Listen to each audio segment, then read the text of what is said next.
Hello, everybody. It's Wake Up with KC. I'm Kimberly. And, I'm always connecting with like-minded people that share the same interests and connections. And, I came across this one beautiful being. She's like a soul whisperer. And she joins us today. Please welcome Aurena Agathe Fohler. Hi, Kimberly. Thank you for having me on this show. I just love the intro. Oh my God, how beautiful. Oh, thank you. Because I wanted to be a part of what it is that I'm about for my show. And just to let you know, I'm starting my second season of Wake Up with KC. So you are part of the new chapter. So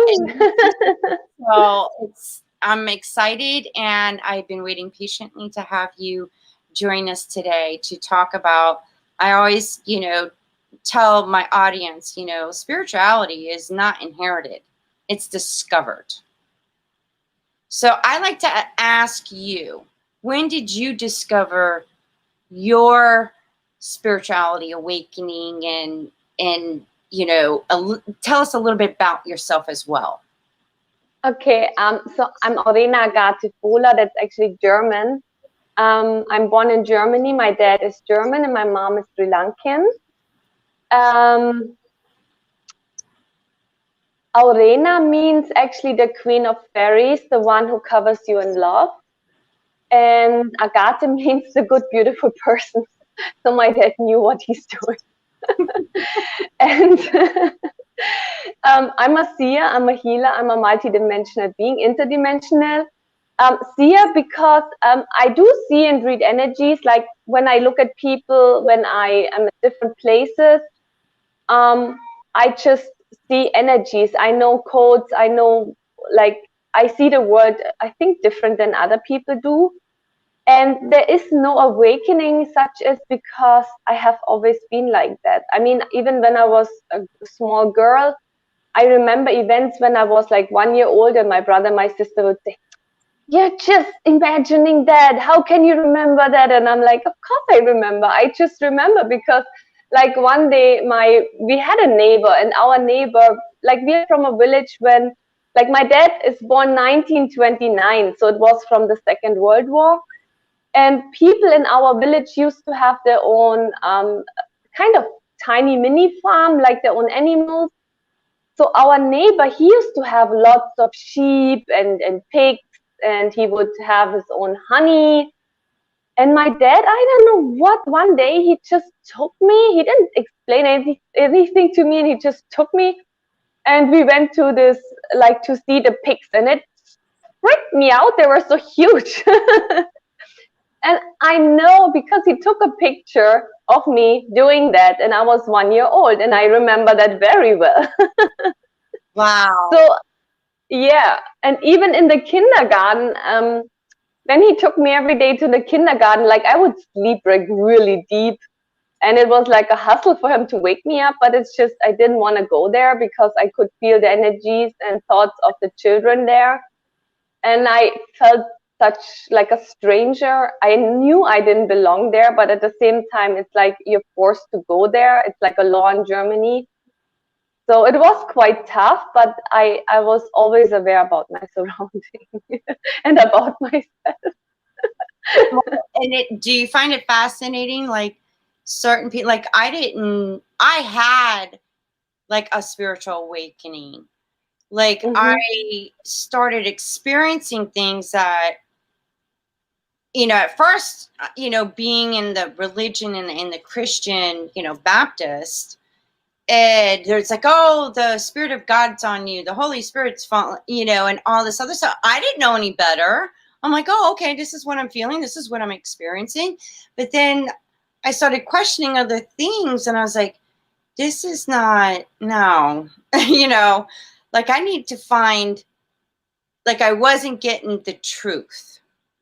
Yeah, it's like you actually feeling and experiencing. So I was like, okay, where do I go?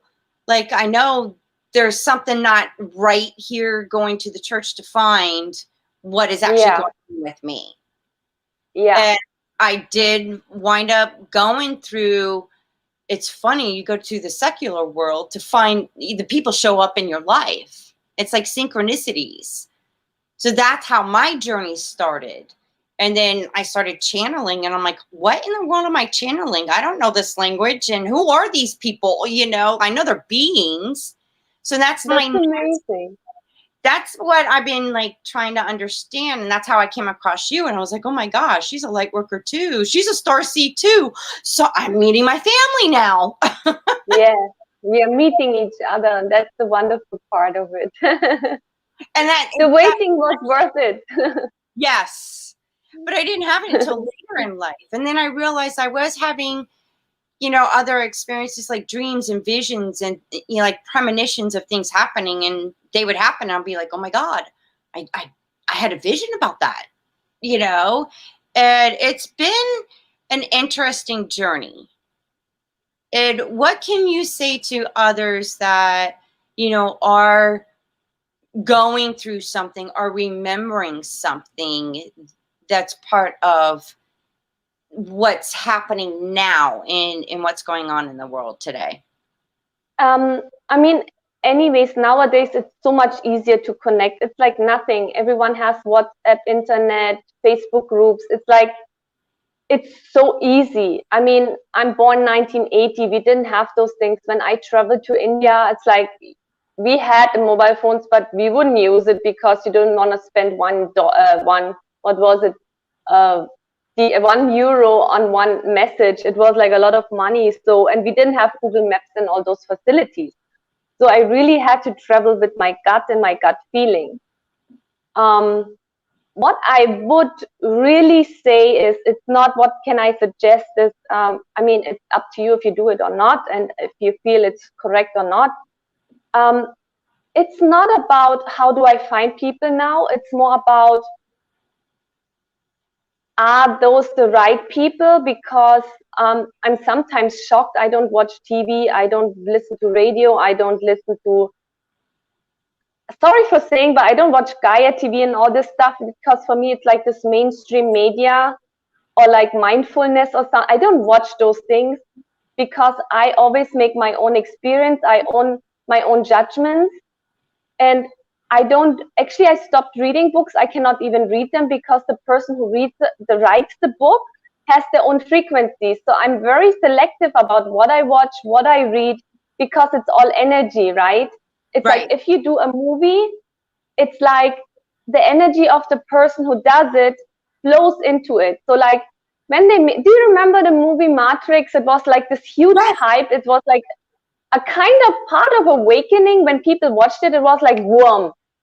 And I do remember that I really wanted to watch it. And every time I was going for the movie, I was planning to watch it, something would happen. They wouldn't like the universe wouldn't let me watch it for 6 months.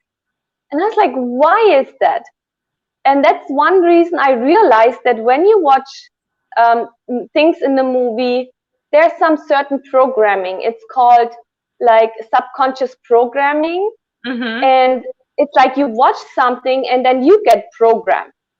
So that's why I'm saying, when you watch something, when you listen and read something, then please make sure you just don't follow it blindly. Make sure you feel it in your heart if that is correct and resonating with you. Like when you were saying, oh, you know, I was in church and then they said, put the Holy Spirit in what, and you say, hey, there's something off here. So you have to listen to your heart and not just follow blindly something they say. Because many people speak very well. It doesn't mean it is very well. Yeah. So this is something that's for me most important. I agree with you, because it is, everything's of energy. And, you know, being especially empathic, it's you're feeling everything and everyone's stuff too. And a lot of times I'm walking around like, I didn't have this headache, I didn't have this backache, and you know, where is this coming from? And then watching the news, and you know, there's certain movies that I don't even watch. I don't even have a TV anymore. Yeah. You know, it's that negative. I can't stand being around that negative frequency that's being put out there. It just, ugh. Yeah, And it's like children, when the parents just put their children in front of the TV. I used to watch a lot of TV, but we did have different like movies. Like we had very spiritual movies when I grew up. So we had like Tripod, we had Captain Future, we had like amazing movies out there which were like very, very uplifting, which is not happening right now. So I cannot watch TV. I get angry. And then when parents say, oh, my child is like, how do you say, ADHS, HDAS, or ADH? How do you call that? You know, when they put ADHD, yeah. So it's like, ADD. of course. Yes, of course, because it's like you give sugar to your child, and your child is watching some videos and watching movies which is just not peaceful anymore. You know, it's like not good for your soul. So yeah, it's important. There's certain things like movies that I've been, because of being a researcher and I become an investigator researcher. So documentaries, you know, because I want to learn and understand, and there is history that is not talked about, and it's not even in our education system, and it goes even back from ancient civilization of how we were actually created. Can you share some of your thoughts on that? Yeah, I mean, now I'm in Mexico, and I just came back from Mexico City, from the pyramids there, the Sun and the Moon pyramid. That's what the world calls it. But when I was there, I spoke to the people there, the people who lived there. Like, I met one guy, and he took me to one, like, I met someone in the group, in the Arcturian group. His name is, for example, Israel, and another wonderful woman, Carolina. And then he said, Agatha, you know, I can help you. My neighbor's working there, and I will find out. And I was like, it would be so awesome, because I'm going to Mexico City. So this guy, he found his whole entire family used to work at the pyramid. So then they took us there. We went into the tunnel, and they said, you know, we remove the shoes when we enter this place. We ask for like permission to enter this place, and it was so respectful. And I have traveled a lot, and I haven't seen anyone like this man, so respectful. The Mayans and the Mexican people are very respectful towards nature, like very, very. They make sure the environment is like healthy, and you know, it's like very supportive. So we went there into this cave, and he showed me some ritual, and it was very intense. I started crying because it was like all coming up. It was like coming home. And then this tunnel was close to the pyramid. So then after this, we went to the pyramids, and we met another guide, and he said, you know, actually, this is not the pyramid of the sun. It's called something, something. It's supposed to be for the god of thunder, which is connected to Thor, you know, in the Nordic god. Yes. What? And then, oh my God, yes, continue. And then he said, you know, the pyramid constellation is Orion. And I'm like, oh my God, it makes all sense now. It's like in Egypt, Gizeh, which is also Orion constellation, which is the Gothic energy, which is Asgard, Thor, which is connected to like the mystic and magic. It was like coming home. It was amazing. And then he told me that the real names of the pyramids, and I was like, oh my God, of course it makes so much sense now just to say sun and moon, you know. It's like, okay, sun and moon, but if you go deeper, it's like it makes so much more sense. Wow. Yeah. So you had a realization about a part of history, yes, by going there and experiencing it yourself. Yes. And then when I went to the museum 2 days later, it was amazing, because I was saying all the time, I said, you know, the pyramids have tiny little stairs. I'm not able to go up there because like my feet don't, like I have to walk like sideways. And then at the same time, you have those huge big steps which you cannot jump. Like you have to use the small step. And I said, it doesn't make sense. I don't get it. Why is it that way? So I went to the museum, and then I saw pictures of the little people, which we still have. because they have a certain shape, right? It's like they're very lean, and then they have those wide hips because it's the deformation of the hips. We say it's a deformation, but I don't think it's normal for them. So those little people, they can come up the stairs easily. And I saw all of those statues in the museum, and I was like, oh my God. So that means, and that time the little people were like running the city. But at the same time, there was a huge head, which was like, just the head was 1.5 times or 2 times bigger than just my whole body is, like the Eastern Island statues. And then I was like, oh my God. And those huge giants, they created those pyramids and huge temples because they like, who can build that? A human person? No. So the tiny little people, they would go up the tiny steps, and the huge people, the giants, they would use the big steps and they would build that. It was like so amazing. It was such a, yeah, that was kind of an awakening, like, and like, yeah, kind of. It was amazing. From my understanding, from the Anunnaki, which I've been studying and research, they're the ones that came from Nibiru that created the human species. And they traveled from Egypt to Greece to the Sumerians and even in Mexico. No, that's, I don't know. People always talk about the Nibirus, but I know it's, I just, you know, you have this, like, people write so much about it, but I know it's not true because I do have past life memories, many of them. And we used to travel through the pyramid. So why would they travel from one place to the other? The pyramid is like a portal.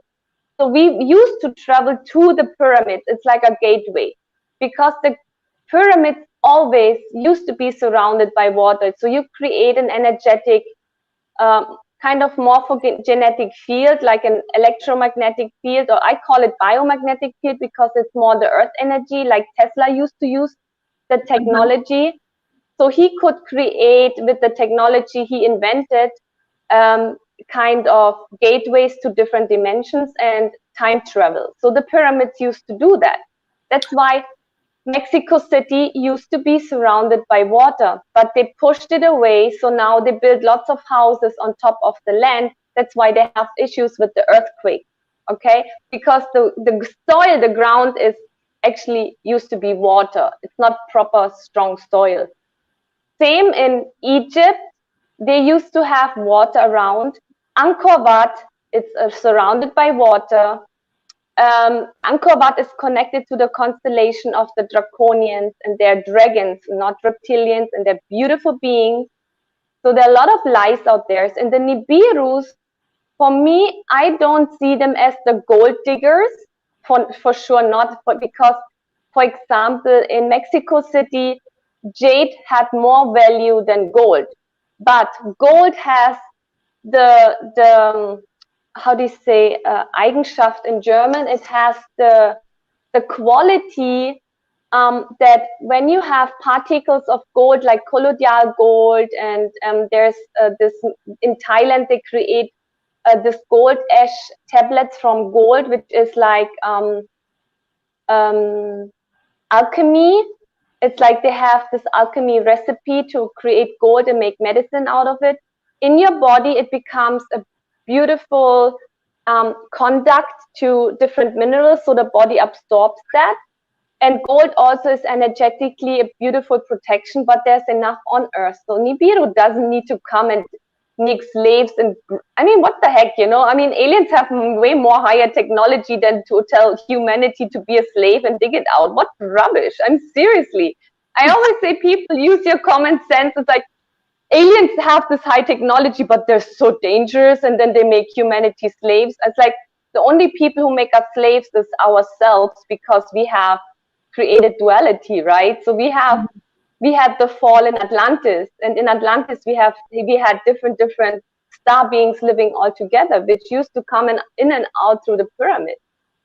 So the Nibiru, I haven't figured it out fully, but for sure I don't see anything bad in them. Well, I mean, because it made a lot of sense to me, you know, creating human beings. They're coming here to get resources. They needed, you know, and just the different some of the similarities that were even written in the Bible, but they're, you know, they've been changed. And it just like, wow, it's like history keeps repeating itself. It's just different Yes. timelines. When are we going to Yes. wake up? You know, I mean, Mexico City was a huge thing for me because they used to have those, I mean, actually amazing. I still have to ask them how they did it. They put those crystals like as fashion on the teeth. Instead of an implant, they put jade and stones, crystal stones, put it in like proper dentist surgery. Amazing. And I'm like, what? Because my sister, she used to be a dentist nurse, and it was fashion in Germany to put the stones on the teeth. And Germany has a lot of Orion energy, especially Kaufbeuren, where I'm from. We have this Gothic thing. So I'm 100% it has this Orion constellation energy. So we had that, and they had it, and it's coming back. And even people, you know, when they do the operation and they want to look like a feline, like lions and tigers, that's what the Mayas did. That's what they did. They were changing their faces, cutting their teeth, and they were using those substances to get hallucination and the drugs, not to have like this amazing experience, because we don't need that. They did it because they had sacrifices. Shamans all over the world did sacrifices. So they had to use those, I call it painkillers or like psychedelics, so that the people wouldn't scream like in pain, so they would be more numb. And then because the people who would watch it, they would freak out, right? They would run away. So they would use psychedelics to do those rituals. So I can show you something. I have it here. Like this one here is, wait, whoop, can you see this? Here. There Can you go. see this? Yeah. Yeah. So this is from a plant. I don't know if it's agave or something, but can you see the needle here? Yeah. They use, so, okay. So they would use this needle here to do piercing, to cut the genitals, to cut certain parts of the body, to take the blood for rituals, right? So, and they wouldn't kill the people, they would just give them psychedelics, and then they would use the blood for the gods, right? So also at the same time, they would cut the teeth and create the vision of like those lions. And yesterday, I spoke to my neighbor, and my neighbor's brother is an anthropologist, something in English, I have no idea. Yeah, so he works with the bones, like the serious bone something bones. There's a lady who does the bones research and stuff. So he said that his brother, because they're allowed to go to all those ancient historical sites, and then he said, you know, in the museum they have many skulls which they're hiding because humanity is not ready for it, which they have a normal human skull but huge lion teeth. So I did some research on this yesterday, but those are actually the Lyrians or the Syrians, like the feline race, which we used to have here on Earth. So we have the avians in the Mexican tradition. The avians are the bird people. You can see them anywhere in the museum, on paintings, on statues, the feathers. Why? I mean, why would they wear it? Those were the avian races. The avians are the bird people. You can even find Isis in Egypt, right? So then we had the lions, the tiger people, you know, and they were even trying to copy that. They would like kill tigers or panthers or jaguars and put the head on their head. So it all makes sense once you put the puzzle pieces together. So yeah, and then the giants and then the little people. Yeah. So I always question, I'm like, well, I mean, I've heard of the Anunnaki, but then I question, I'm like, there had to be others, not just them. Yeah. You know, and then with all the, because I've seen twice in my lifetime a UFO like spaceship. Yeah. Yeah. And I'm like, okay, there's others out there somewhere coming in, going out. Sure. And there are pictures that I've seen. I don't know like I'm looking forward to, because I've never been out of the United States, and I've always wanted to go to the Egypt pyramids, Peru. Yeah. What is it? Tamin Michu to oh my God, what, I think it's in Mexico. Machu Picchu. It's in Machu Peru. Picchu, yes. I can't pronounce it, but I'm like, I want to go to that place. Okay. And study their writings. And I have a feeling that when I get there, I will be channeling. So I'm like curious of what's going to happen, and I'm open, you know, because I want to know. And they've had drawings of, you know, ships, like things that look like helicopters that you would look today like, wow, this is like 95,000 or even, you know, thousands, tens of thousands of years ago. Yeah. They still have to paint the picture like that. It's made in stone. They call it the spaceman because he sits like an astronaut in that. And even yesterday, I posted a picture in the Arcturian group. So if you like, you're most, like everyone else is most welcome to join. It's a Facebook page. It's called the Arcturians. So I posted a picture there of the Anunnaki when they hold this bag and they have this kind of watch. And then Lumi, she's one of my moderators. They're amazing people. Otherwise, I could not run that whole show, you know, the Facebook group. So she posted a picture, and I was like, Lumi, you rock. And she posted of the astronaut this time, okay, this century, holding this huge kind of air. It's actually an air supply. It regulates the air into the suits of the astronauts, and then you have a watch to, of course, to watch the pressure. Like when you do scuba diving, you have a watch because you need to see the timing and the pressure. And the Anunnaki had exactly those bags. And I know we do have alien races which they cannot breathe air. They're having they're having I forgot what it is called in English, but there's air, and I think this other one, so which we cannot breathe. We need air, which is also an carbon dioxide, or I think so. Some races have not air because air is a mixture of O2 and stickstoff. Stickstoff is, I'm sorry, I don't remember the English name, but air is not pure air. It's a mixture of two elements. Hydrogen and then carbon dioxide. It brings H2O. Yeah, exactly. So people always think, oh, there's air in the air, but air is actually a mixture of two components. And then we have star races, which they cannot breathe that. They need, of course, like a different, not air supply, but they need a different supply. The same way when we go to the moon or whatever, we need air, right? So, you know, it makes all sense when we switch those components. You know, it's like, we need air on the moon or different places, but when they come to us, they need something else. Wow. I'm like so excited that you got to go there. I'm looking forward to going there soon. I know I'm going to be traveling. I just couldn't tell you when, but I know I'm going there. And yeah, I'm going to have an amazing experience. But yeah, you go where you be guided. Yeah. It's definitely good. I'm like, I could see it. I'm like, okay, I'm there, you know. But with what you have learned and with your gifts, and it's almost like you're a soul whisperer.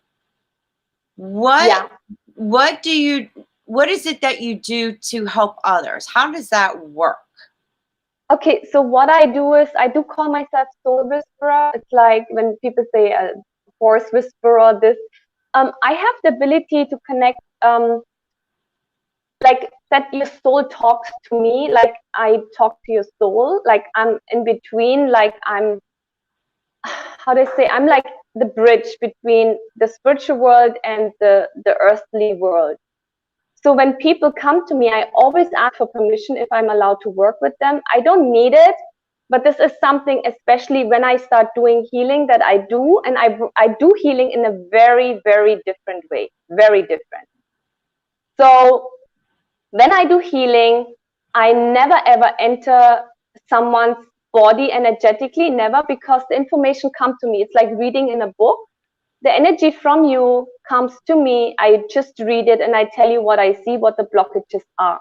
So I don't need any information. And then your soul guides me and tells me what you need for healing, and you get homework from me. And I always work overnight because it's so much easier.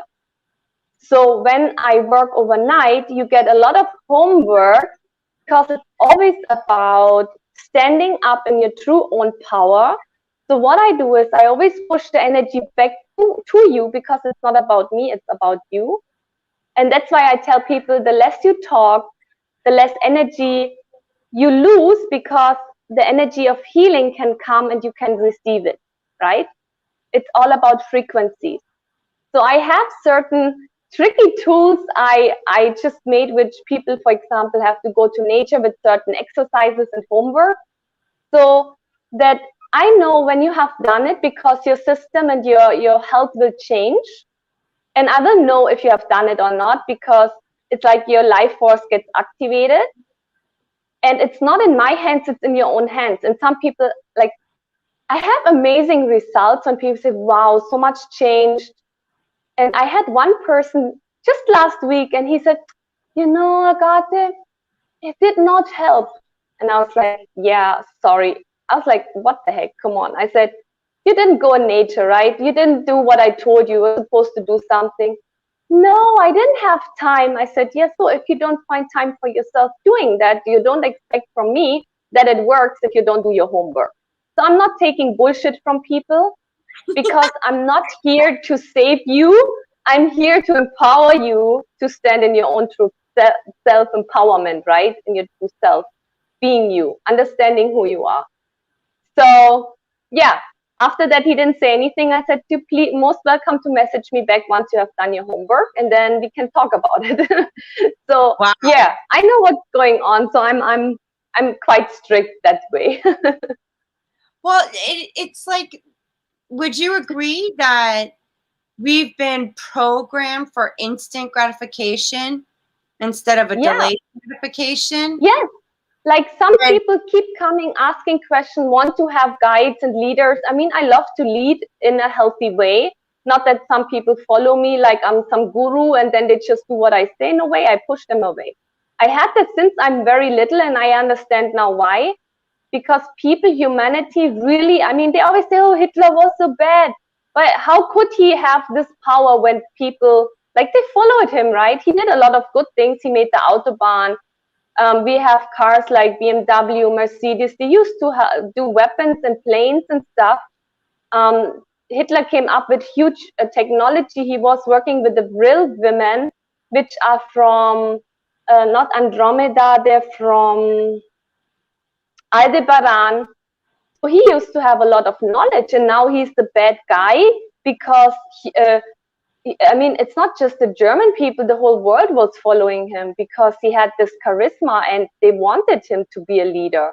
But at the same time, behind Hitler is also people who told him what to do, right? It's not just one person who runs a country. So I just want people to start thinking instead of judging. Everything happens for a reason, and there's good and bad on, like, a medal has two sides, right? If you take a coin, you look at this side, but then you look at this side, and it's different print. Right. So those things are so important. Yeah.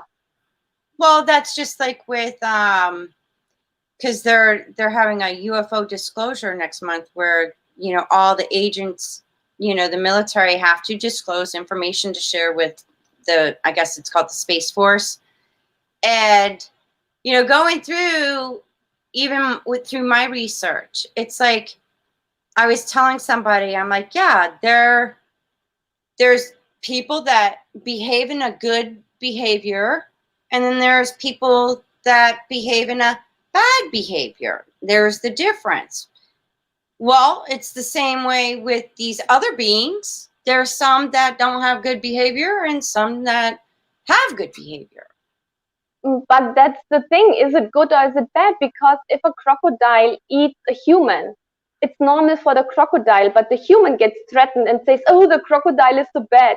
But if you take a crocodile, we have here in Kazakhstan not a crocodile. You can swim with it, you can dive with it, it comes really close, it will not harm you, it will not do anything. At the same time, we have tigers all over the world. When they live with the humans, they will not harm the humans. But if you get attacked by a human, you will hate the humans, right? So in the same way is humanity has a very, I think, a lot of potential of anger and blaming others for something. It's good and bad. But if someone learned from their childhood to survive in a way, killing, like the only way is, oh, I need to kill, it's not bad for that child or that person, right? It's what they learn to do.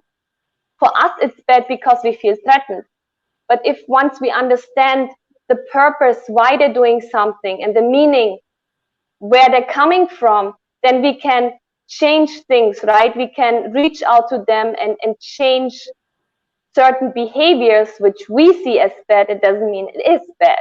At the same time, we are doing things, we are not perfect, which might harm them, and they're saying, wow, look at these humans, they're so-called supreme race on this earth, and then they're killing Mother Earth, and they're just being a cancer to Earth, which we are, because look at us, what we do. We create chemicals, we destroy nature, we destroy land.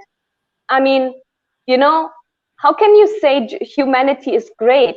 It's not that, but it's our habit to do whatever we want to do, to be reckless, and then we say, oh, we're this amazing race. It's not true.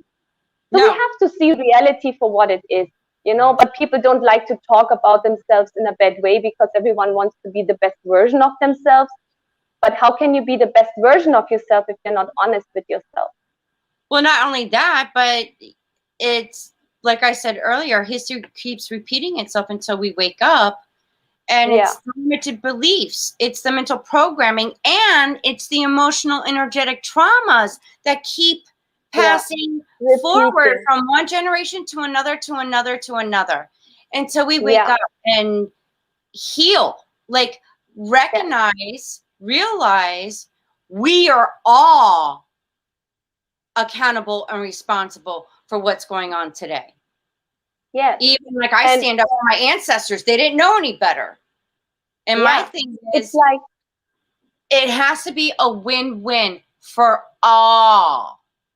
If it's a win-win for all, no greed, no narcissism, no ignorance, no control, then, and it's good for everybody, then that is a good thing.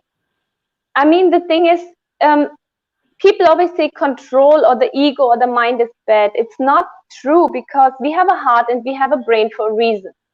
But if we use the brain to control out of fear, it's a disadvantage in a say it's destructive.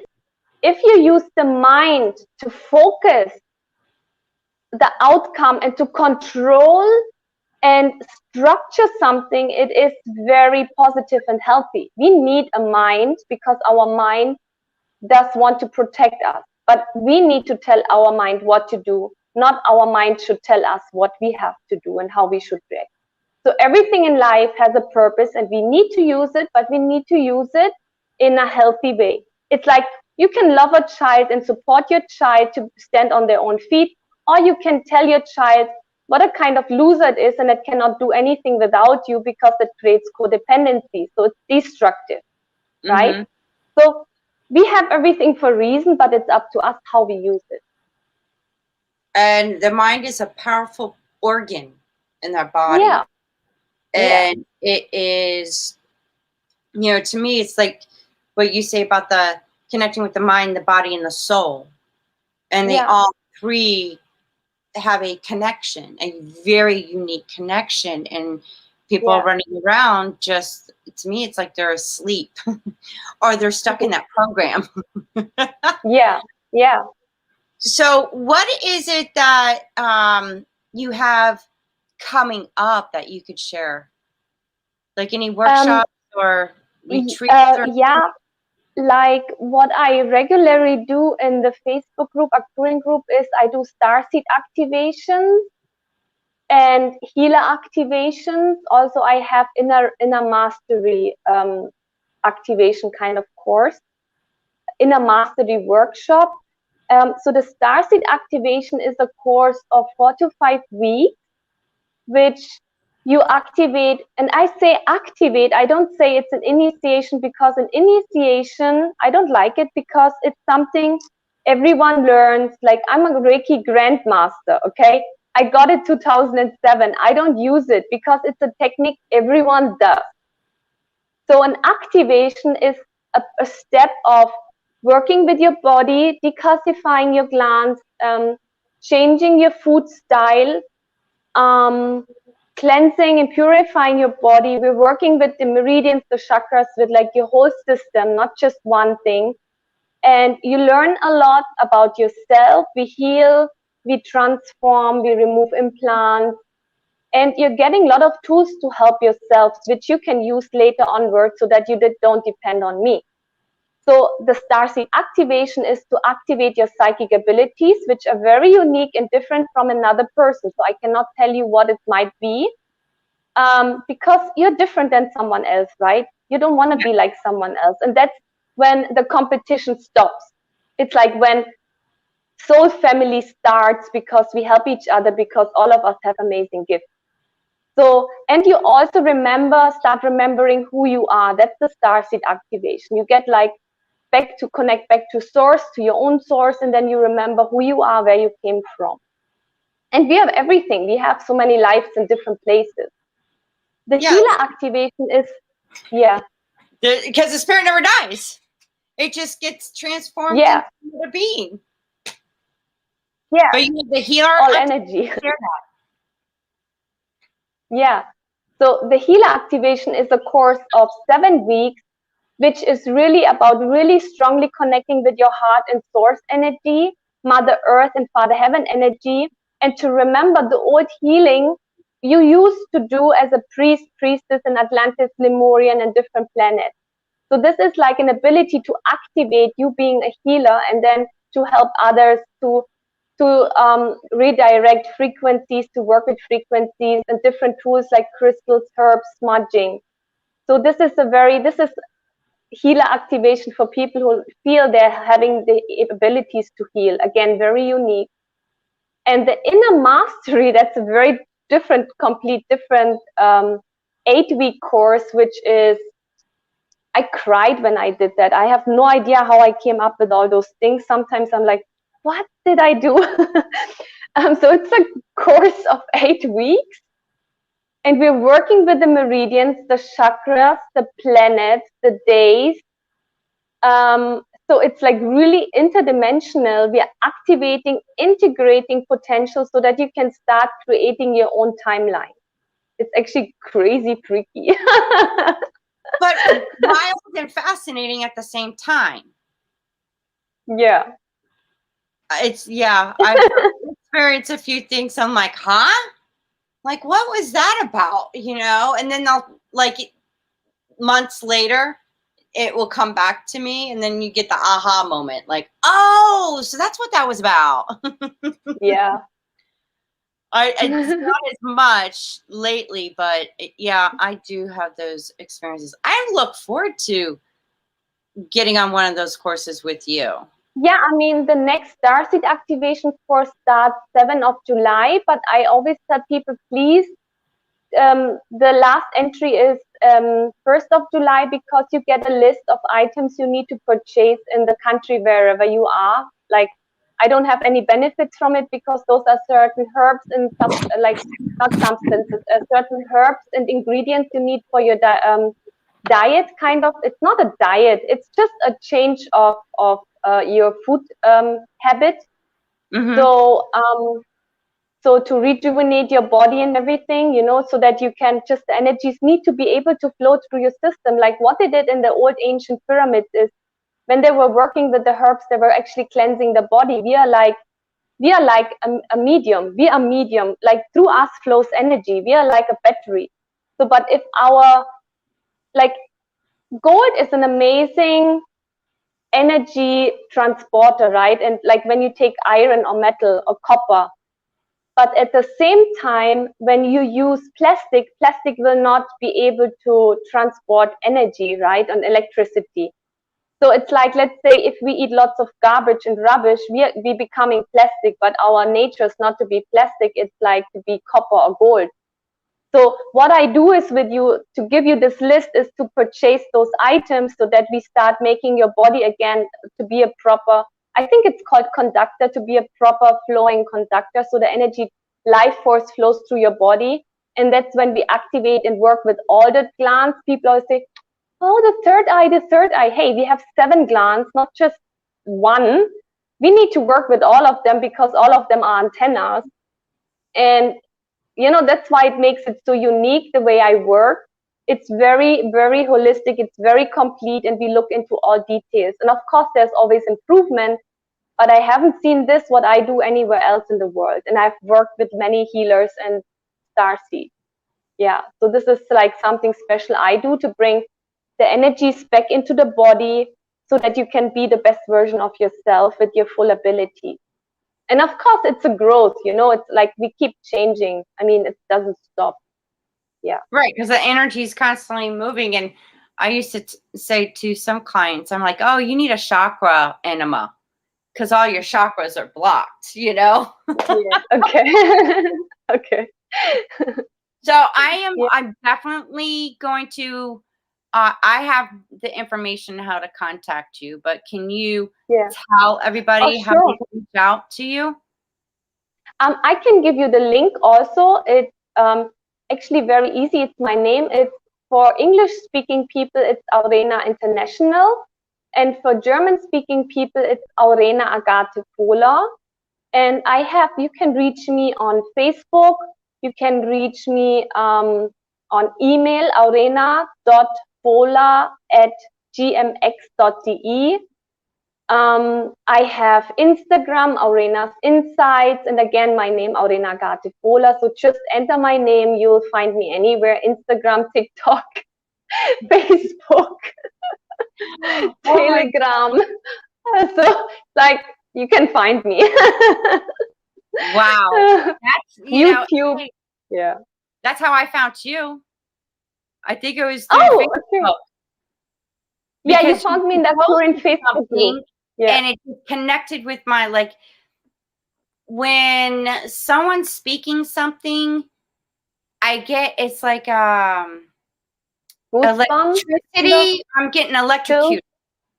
It's actually like someone taking a taser gun and putting the volume up to me. And sometimes it's really intense. And I just happened to be scrolling and you were speaking about something and I felt that hit. And I'm like, okay, what's this about?